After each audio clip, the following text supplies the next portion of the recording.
Selamat siang kepada Bapak Canggi Gumangkiparunik, selaku dosen mata kuliah Bahasa Indonesia Akademi saya, serta selamat siang kepada teman-teman dan para pendengar lainnya. Pada kesempatan kali ini, izinkan saya memperkenalkan diri saya. Nama saya Nelsi Natalia, saya dari jurusan Akuntansi Fakultas Bisnis dengan NIM 2021 01000135. Di sini saya ingin mempresentasikan tentang bahasa Indonesia diminati dan dipelajari oleh bangsa-bangsa di dunia. Ini ada slide pertama. Pengertian bahasa Indonesia. Bahasa Indonesia adalah alat komunikasi yang dipergunakan oleh masyarakat Indonesia untuk keperluan sehari-hari. Misalnya belajar, bekerja sama, dan berinteraksi. Bahasa Indonesia merupakan bahasa nasional dan bahasa resmi di Indonesia. Menurut Kamus Besar Bahasa Indonesia atau KBBI, bahasa adalah sistem lambang bunyi yang arbitrer yang digunakan oleh anggota suatu masyarakat untuk bekerja sama, berinteraksi, dan mengidentifikasikan diri. Selanjutnya, sejarah penggunaan bahasa Indonesia. Bahasa Indonesia lahir pada tanggal 28 Oktober 1928. Pada saat itu, para pemuda dari berbagai pelosok Nusantara berkumpul dalam kerapatan pemuda dan berikrar bahwa satu, bertumpah darah yang satu, tanah Indonesia. Yang kedua, berbangsa yang satu, bangsa Indonesia.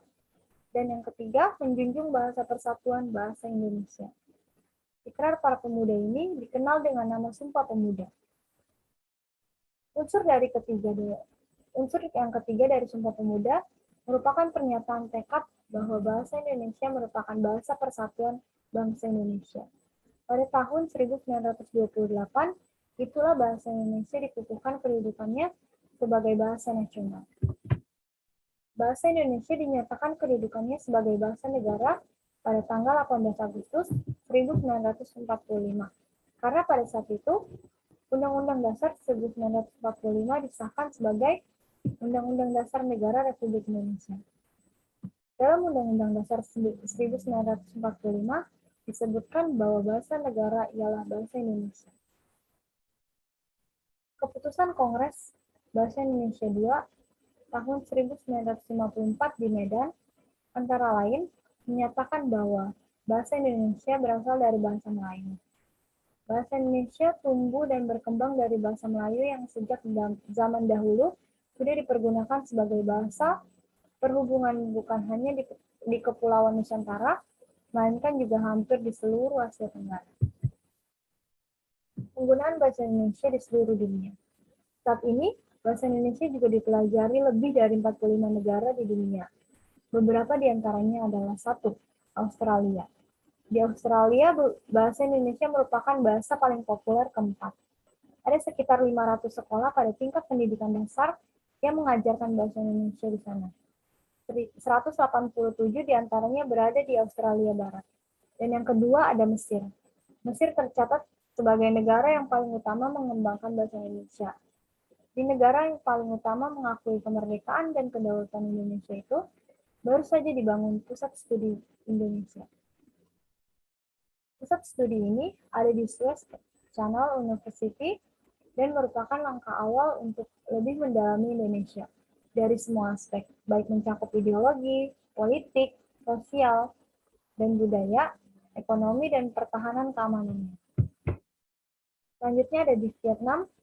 Di Vietnam, posisi bahasa Indonesia sejajar dengan bahasa Inggris, Prancis, dan Jerman sebagai bahasa resmi yang diprioritaskan. Bahkan sejak akhir 2007, pemerintahan daerah Ho Chi Minh City menetapkan bahwa bahasa Indonesia sebagai bahasa resmi kedua setelah bahasa Vietnam. Selanjutnya ada Jepang. Sejarah pengajaran bahasa Indonesia di Jepang tidak lepas dari sejarah berdirinya Tokyo University di Foreign Studies atau Tokyo Gaikugo Daigaku. Universitas yang didirikan pada tahun 1899 ini mulai mengajarkan bahasa Indonesia sebagai bahasa asing kedua setelah bahasa Inggris pada tahun 1922. Dan selanjutnya ada Italia. Italia yang juga memiliki minat mendalam terhadap bahasa Indonesia Sejauh ini ada 3 klub bola Italia yang memiliki situs dalam bahasa Indonesia, yaitu Juventus, Inter Milan, dan AC Milan. Hal ini membuat bahasa Indonesia masuk ke dalam peringkat 10 besar bahasa yang paling banyak digunakan di seluruh dunia. Selanjutnya ada pentingnya belajar bahasa Indonesia. Manfaat mempelajari bahasa Indonesia yaitu 1. Menghargai bahasa Indonesia sebagai bahasa kesatuan.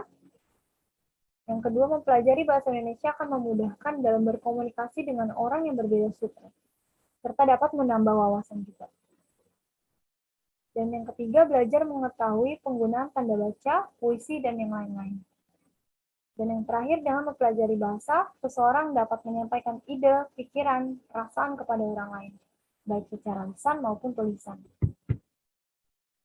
Berikut ini ada daftar referensi, beberapa daftar referensi yang saya ambil dalam proses pembuatan presentasi saya. Sekian presentasi dari saya.